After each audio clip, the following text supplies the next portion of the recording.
Hey guys, welcome to Inspire Chemistry, and today we are doing important video.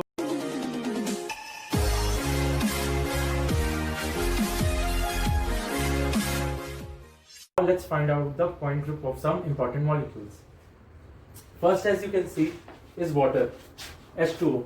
If you know about the molecule, you will know that there are four symmetry operations: identity, a C2 principal axis, a sigma V plane, which is this one,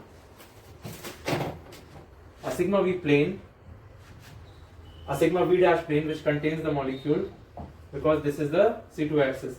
So this has a C2V point group. So how do we reach that? So earlier I told you about, earlier I drew the table how to find the point group. Okay. So the first question is the molecule linear? So as you can clearly see, it's not linear, so it cannot be spatial point group.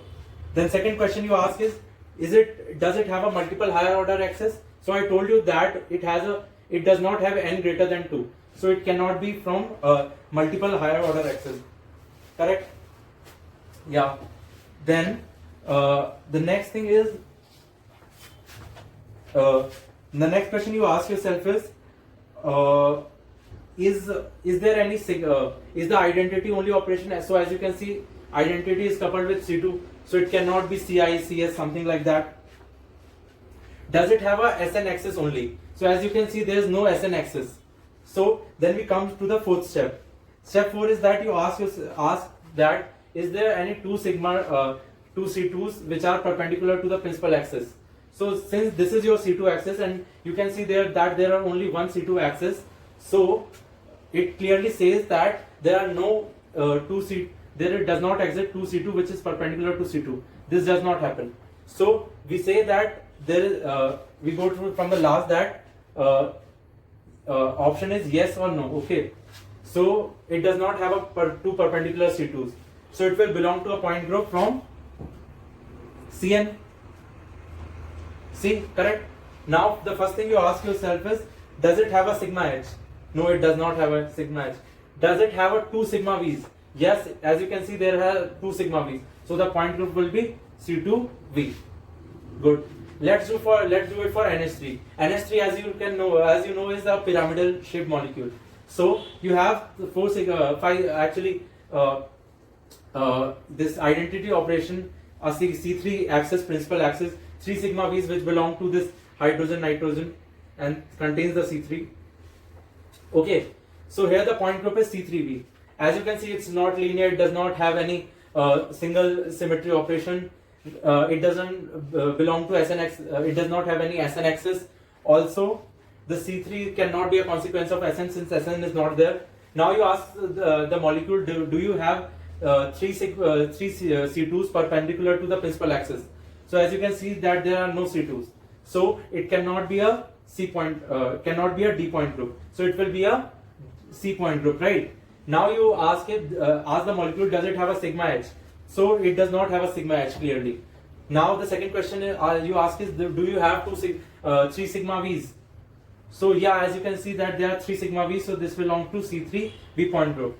Now in the spatial group, if you start for CO2, okay, so first you ask the question is that, do you have a spatial group? So as CO2 is a linear molecule, so first you see the linearity. The CO2 is a linear molecule. So if you look at this axis, even if you rotate, you pay attention to the cap of this marker. So even if I rotate it by some angle, still this portion still remains the same. So even by the slightest angle, there can be infinite angles by which you can rotate this molecule, but you'll still end up having the same molecule with the same orientations, so it will be indistinguishable. Correct? Now, as you can see, it also have a sigma H plane. Like if this is my principal axis, I have a plane here. So this says that I have a C infinity plus a sigma H. So the point group here will be D infinity H. Correct? Right? Now look at HCl. It also has a C infinity, but there you don't have a sigma H plane. Since you don't have a sigma H plane, the only plane you have is the plane in which the C infinity lies. So this will be C infinity point group.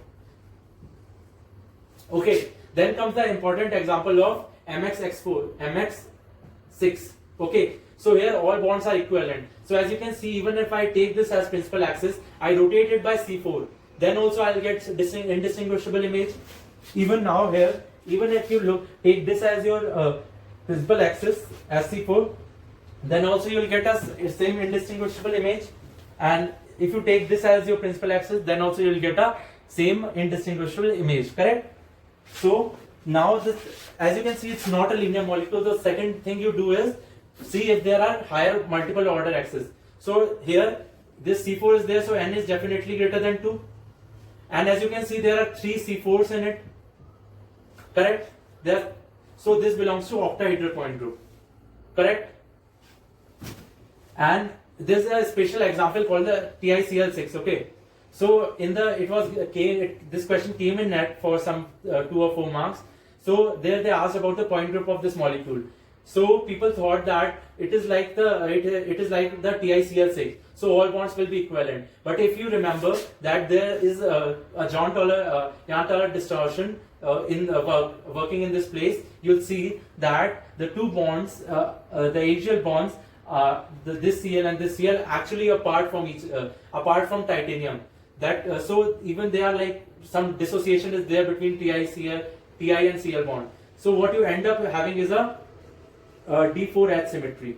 You have a point group, you can remove these and then you see the point group. This will come out to be D4H, correct? Even if you take this as your axis or this as your axis. Then comes the very important example of cobalt ethylene diamine tries plus 3. Okay, so I've instead of writing the whole ligand, I just wrote the nitrogen moiety which is attached to metal. Okay, so here you can see that there is only C3 axis is present. Okay, as you can see, it's not a linear molecule. It does not have any. It just have one E as operation. Correct. It does not have a multiple higher order axis. Just have a C3. Now it does not have any SN axis. So what is left? I told you about the point groups which only Ci, Cs, which only have a E, that is identity, and one of the elements from C. So that makes it a C3 point group. Correct. Now comes the important example of H2O2. So here I have taken 2 examples. This is H2O2 in cis form. This is H2O2 in trans form. Okay. So as you can see that this molecule has a C2 axis. If I rotate this molecule by C2, this hydrogen goes here and this hydrogen goes, this H1 goes to H2 and H2 goes to H1. Also, if you see that if this is my C2, I also have a plane which contains this molecule. Correct? I also have a plane which contains this molecule. This is the sigma V plane. Also, there can be a plane like this which is perpendicular to this plane. That is my sigma V dash plane. Correct? Now, up to now, you will be able to do you will be able to figure out how to go about the table. The all possibility before step 4 does not exist in this molecule. So as you can, you will go with you will first ask the question: are there any C2s perpendicular to my principal axis? So there are no So if you look closely, there are no C2s perpendicular to this C2. Okay, so the point group will be C. Correct? The point group will be C.